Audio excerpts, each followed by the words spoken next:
उसको मैं बताता हूँ। काशी नगर में कोई अत्यंत निर्धन ब्राह्मण रहता था। भूख प्यास से व्याकुल होकर और पृथ्वी पर दिन प्रतिदिन भटकते रहते थे। और भगवान ने उस ब्राह्मण को देखकर अपना रूप जो है वृद्ध ब्राह्मण का रूप धारण किया और उस ब्राह्मण से आदर पूर्वक पूछा, हे विप्र, तुम प्रतिदिन अत्यंत दुखी होकर किस लिए पृथ्वी में भ्रमण करते हो और यह सब मुझे बताओ, मैं सुनना चाहता हूँ। तो ब्राह्मण कहने की, ब्राह्मणोति दरिद्रो हम भिक्षार्थम वे प्रभे महिम उपायम यदि जानासि कृपया कथय प्रभो। विष्णु वांछितार्थं परिश्यामि ऋक्तं ब्राह्मणे निवै इति संचित्य विप्रशो रात्रौ निद्रां लब्धवान्। तो ब्राह्मण कह रहे कि हे प्रभु, मैं अत्यंत दरिद्र हूँ और भिक्षा के लिए पृथ्वी में दिन प्रतिदिन घूमते रहता हूँ। यदि इस मेरी दरिद्रता को दूर करने का कोई भी उपाय है तो कृपा पूर्वक मुझे बताओ। तो भगवान कह रहे हैं कि प्रतिदिन देवालय जाता और ब्राह्मणों को धन देकर संतुष्ट करता था और कमल के समान उस मुख वाली उसकी धर्मपत्नी शील, विनय और भद्रशिला नदी के तट पर भगवान श्री सत्यनारायण का व्रत को कर रहा था। और उसी समय व्यापार के लिए अनेक प्रकार की पुष्कल धनराशि से संपन्न एक साधु नाम का वणिक आया और भद्रशिला नदी के तट पर नाव को स्थापित करके वह राजा के समीप गया और राजा को उस व्रत में दीक्षित देकर विनय पूर्वक कहने लगा, किमिदं कुरुषे राजन् भक्तियुक्तेन चेतसा प्रकाशं कुरु तत्सर्वं श्रोतुमिच्छामि सामृतं प्रियते साधु विष्णुमतुल तेजसा। सत्यनारायण प्रभु जिज्ञासां कृतवान् साधु किमस्तीतो नोऽस्त्रं ततो महाजनो मत्तो हेल्या च प्रहस्ये कथं पृच्छसि भोदण्डीं मुद्रानेतुं कृते वर्ते तरणो मम निष्ठुरं च श्रुत्वा सत्यं भवतदेव च ये मुक्त्वा गतः शीघ्रं दण्डी तस्य समीपतः कियद्दूरे ततो गत्वा सिद्धः सिन्धुः समीपतः। तो पुनः सूत जी कह रहे कि उस साधु वणिक मंगलाचरण करके ब्राह्मणों को धन देकर अपने नगर के लिए चल पड़ा और साधु के कुछ दूर जाने पर भगवान सत्यनारायण ने उनकी फिर से परीक्षा लेनी चाहिए और उन्होंने अपना रूप एक दंडी का बनाया और उनसे कहा कि तुम्हारी नाव में क्या है। तब दोनों ने धन के मद में चोर होकर अवहेलना करते हुए कहा कि हे दंडी, क्यों पूछ रहे हो, कुछ द्रव्य लेने की इच्छा है, हमारी नाव में लता पत्ते आदि से भरी हुई है। इसकी निष्ठुर वाणी सुनकर तुम्हारी बात सच हो जाए करके ऐसा कर भगवान विष्णु ने सन्यासी का रूप धारण किए हुए कुछ दूर जाकर समुद्र के समीप बैठ गई। ततो दंडिनी साधुष कृत्यं तरणीं दृष्ट्वा विस्मयं प्रणम्यो दृष्ट्वा लतादिकं चैव मत्स्यो निपतद्विलब्धसंज्ञो वणिकपुत्रो ततः चिन्तानिधो भवत् तथा तु द्वैतो कान्तो वचनं चेदमब्रवीत् किमर्थं क्रियते शोको शापो दत्तस्य दण्डिना शक्यते तेन सर्वं हि कर्तुं चातुं न संशयो अतः तत्शरणं यावो वाञ्छितार्थो भविष्यति सादरं समष्टं चापराधं यदुक्तं तौ सन्निधौ एवं पुनः पुनः नत्वा महाशोकाकुलो भवत्। और उस दंडी के जाने पर नित्य क्रिया करने के बाद पहले जो नाव थी वो उसमें धन था तो वो डूबी हुई थी। जब उन्होंने कहा कि हमारी नाव में जो है लता पत्ते आदि भरे हैं, तब वो हल्की होकर ऊपर की ओर समुद्र में ऊपर हो गई। नौका को देखकर साधु वणिक अत्यंत आश्चर्य में पड़ गया कि और नाव में लता पत्ते आदि को देखकर मूर्छित होकर पृथ्वी में गिर पड़ी। और कुछ चेतना आने पर वणिक पुत्र चिंतित हुआ और उन्होंने दामाद से कहा कि आप शोक क्यों करते हो, हमको जो है दंडी ने साथ दिया है, इस स्थिति में वही चाहे जो भी कुछ कर सकते हैं, इसमें कोई संशय नहीं है और उनकी शरण में हम जाएं, वही मन की इच्छा पूर्ण होगी।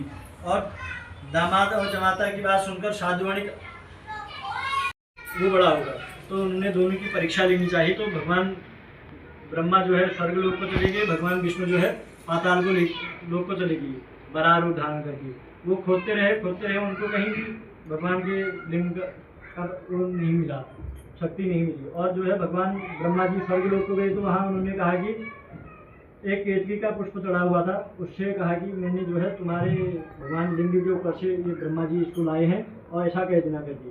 केतकी ने कहा ठीक है, क्या कहते हैं, मैं कह दूंगा। एक रास्ते में गाय मिली तो गाय ने भी कहा कि मैं भी कह दूंगी। तो जो है अब भगवान शंकर जी को तो पता था कि कौन सच बोल रहा है कौन झूठ बोल रहा है। तो भगवान सत्यनारायण जी नीचे पाताल लोक से आए, उन्होंने कहा कि मेरे को कुछ भी नहीं मिला है। तो जो है उन्होंने सच बोला और भगवान ब्रह्मा जी ने असत्य बोला। केतकी के पुष्प ने भी कहा कि ये मेरे को शिवलिंग के ऊपर से उठाकर लाए हैं। और भगवान और गाय ने भी जो है कहा कि ये सत्य है, ये जो है ब्रह्मा जी केतकी के पुष्प को जो है ऊपर से उठा के लाए हैं। तो भगवान ने ब्रह्मा जी का एक शीश, शंकर जी एक शीश काट दिया क्योंकि झूठ बोला है। और भगवान सत्यनारायण से कहा कि तुमने सत्य बोला है तो आज से तुम्हें जो है सत्य नारायण के नाम से जाने जाएंगे। और यह कथा नैमिषारण्य में होती है। नैमी जो होते हैं हमारी ये पलकें होती हैं, नैमी वाले। तो एक बार जो है निमि राजा थे तो निमि राजा ने भगवान वशिष्ठ जी से कहा कि मैं भी घर में जो है कथा करना चाहता हूँ, तो तुम्हें किस दिन टाइम होगा करके पूछा। तो उन्होंने कहा कि मैं आपके घर आ जाऊँगा।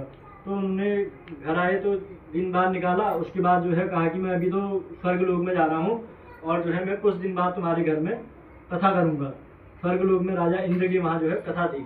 तो उसके बाद जो है वशिष्ठ जी चले गए स्वर्ग लोक में और उन्होंने निमि जी ने कहा कि अभी तो मेरे मन में श्रद्धा हो रही है, क्या पता 6 महीने बाद या कितने सालों के बाद जो है वशिष्ठ जी वहाँ से यहाँ आएंगे। उसके बाद उसमें नहीं बनता है मन, अभी कथा करने का है तो अभी तत्काल कर लेनी चाहिए। तो उन्होंने जो है किसी ब्राह्मण को बुला करके जो है निमि राजा ने अपने घर में कथा कर ली। अब कुछ समय बाद जो है वशिष्ठ जी स्वर्गलोक से आए और उन्होंने निमि के घर जाकर उन्होंने कहा कथा करनी है करके। तो उन्होंने कहा कि मैंने कथा तो कर ली है। तो उन्होंने कहा कि तुमने दिन बार मेरे से कराया और जो है कथा तुमने किसी और से करा ली। तो उन्होंने कहा कि अब आपने जो है कहा कि मैं वहाँ जा रहा हूँ, अब पता नहीं लगता कि कितने समय के बाद तुम जो है वहाँ से आते। तो मैंने भी कथा कर ली है क्योंकि मेरे उसमें श्रद्धा हो रही थी। अब आज आदमी के उसमें श्रद्धा हो रही है, कल को क्या पता कुछ हो जाए, आदमी के किसी का विश्वास नहीं है। तो उन्होंने कथा कर ली। तो उन्होंने उनको भी जो है भस्म कर दिया। उन्होंने कहा मैं तुम्हें श्राप देता हूँ, तुमने जो है मेरे से झूठ बोला कि जो है दिन बाद मेरे से कराया और जो है क्या कहते हैं कथा तुमने किसी और से करा ली। तो निमि राजा भी भस्म हो गए और उन्होंने भी उनसे श्राप दिया कि तुम भी भस्म हो जाओ। वशिष्ठ जी भी भस्म हो गए। वशिष्ठ जी तो आगे निमि जो है पलकें बन गई हमारी। तो वो पलकें उन्होंने कहा कि मेरे को ऐसी जगह में रखना जहाँ कोई भी सोता नहीं हो। तो नैमिषारण्य ये जो हमारी पलकें हैं उसको उसे नैमिषारण्य कहा जाता है। और जो ये बालू का वो होता है अरण्य माने होता है जंगल, तो नैमिषारण्य इसी को कहा जाता है। सदानंदो महाप्राज्ञो सुधामा ब्रह्मणो विभूत तस्मिन् जन्मनि श्री कृष्णं।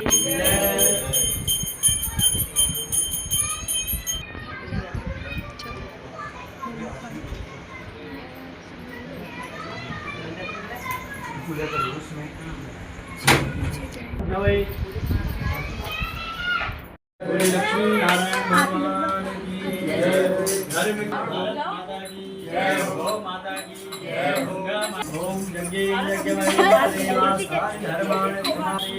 महिमानः सचंद जत्र पूर्वी साध्याः। तो दोस्तों पूजा भी संपन्न हो चुकी है।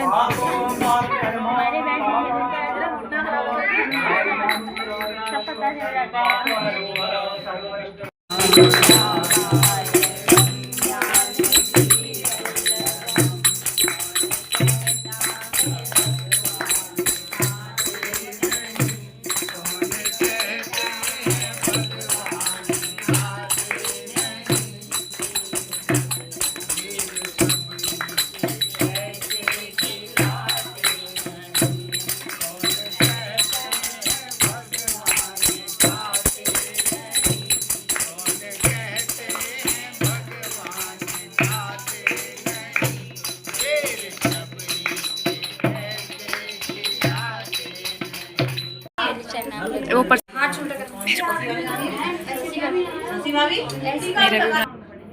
तो दोस्तों चाय भी मिलने लग गई है और सब चाय पीने लग गए हैं। ये तो दोस्तों चाय भी मिलने लगे और सभी चाय पीने लग गए हैं। शाम का अंधेरा भी हो चुका है तो सब चाय का आनंद लेंगे। अब लिपस्टिक मिठी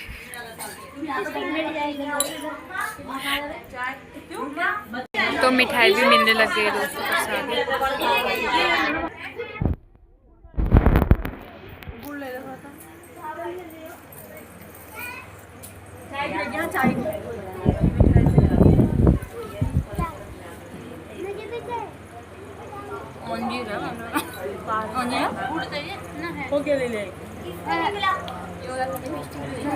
क्यों? तो अभी जाएंगे ना मंडी में, लोग घर थोड़ी जा रहे।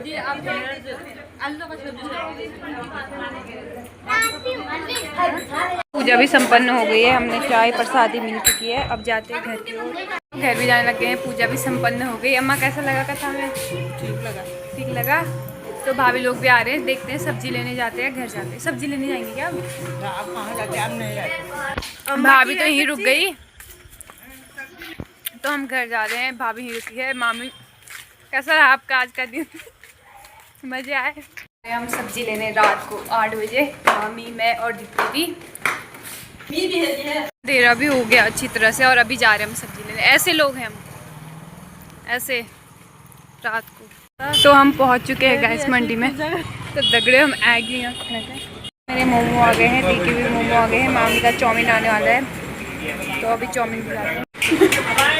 भूल चलो मामी का चाउमीन भी आ गया है। जल्दी खाओ कौन बताओ दे। सॉस ना ना कैसा बनाया? अब मैं भी खाती हूँ गाइस। भी पहुंच चुके हैं और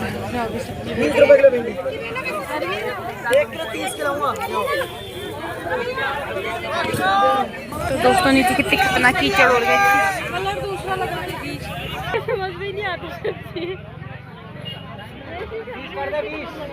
तो अब लेते हैं हम शिमला मिर्च और मिर्ची।